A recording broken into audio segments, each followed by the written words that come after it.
Oh yeah, baby. The fall is here, so that means you gotta have a little pumpkin spice in your life. And today we gonna whip up some pumpkin spice churros. But the first thing we gotta do is we gotta make some brown sugar caramel. Not caramel, but caramel. Alright. First thing you wanna do is you wanna add some dark brown sugar, some salt, and a little bit of heavy cream. Go ahead on and give that a nice little stir. Don't be the friend who makes this recipe and just look at the ingredients in the skillet. Go ahead on and stir them things up together so they can get to know each other a little bit better, all right? So you're gonna go ahead on and bring that up to a boil. That is not a boil. This is a boil, all right? So once you get it to a boil, you're gonna go ahead on and throw in your cold butter and your vanilla, all right? And then you're just gonna go ahead on and give that a stir, cut your heat off, and just stir it until the butter is fully melted. Give it a minute to cool, then go ahead on and transfer it to a jar, to a bowl, to whatever you want to keep your caramel in, all right? Now, that that's done, let's set this to the side and let's get to the churro game. So you want to preheat your pot or your skillet, and we're gonna add some water, then we're gonna add some sugar, then we're gonna go ahead on and add a little bit of salt, and then we're gonna add some butter.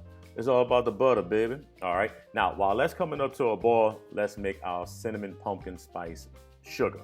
So we're gonna add some salt and a little bit of pumpkin spice to some sugar, give that a little stir, and then we're gonna transfer that to a plate, to a platter, to whatever you may want to use to add your sugar, because we're gonna use that later to roll our churros in. Also, while we're waiting, we're gonna add some pumpkin spice and some cinnamon to our flour, give that a stir till everything's fully incorporated. Now that our water is boiling, we're gonna take it off the heat, and then we're gonna go ahead on and add in our flour. I think the only reason why we don't cook it on the heat is because we don't want our flour to turn into a roux. So once you add your flour, you're gonna go ahead on and stir until a nice dough ball forms. If you haven't hit the gym, you're about to get your swole on, all right? I had to switch arms twice on this, all right? Good thing I'm ambidextrous. That's what you're looking for, all right? Nothing is sticking, everything is coming together. Sit that to the side, let it cool for 5 minutes. After it cools for 5 minutes, you wanna go ahead on and crack an egg, and then you won't beat that egg.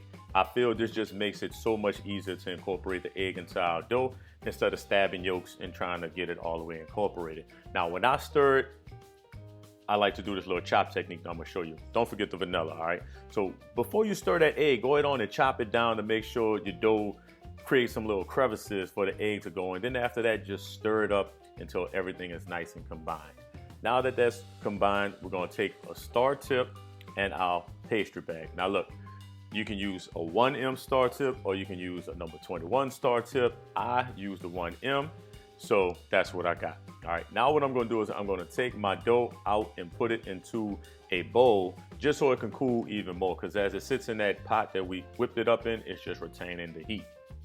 So now we're gonna go ahead on and transfer that over into our decorating bag. We're gonna get our oil preheated to 350 degrees. That's right, I said 50, not 50.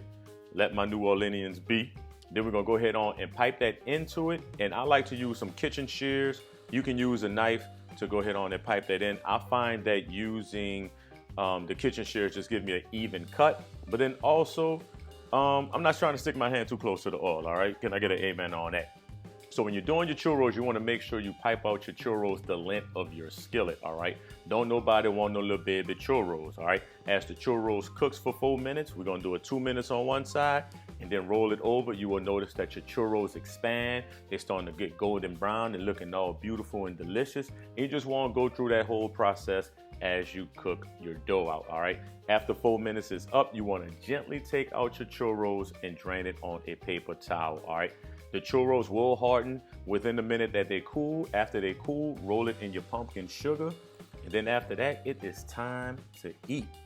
Look at that. We got us a nice little platter right here. We got us about 13 to 15 churros out this recipe. This is delicious. Now let's also talk about dipping. You don't want to dip your churro in the caramel like that. No, you want to dip it in there and you want to get you some caramel on there, all right? We talking some brown sugar caramel. You want to get some of that on your churro and enjoy it. Excuse me while I take this bite. Matter of fact, make y'all another batch yourself. You hear me? You can find a recipe link down below or go to kennethtemple.com. I'll see y'all next time, baby.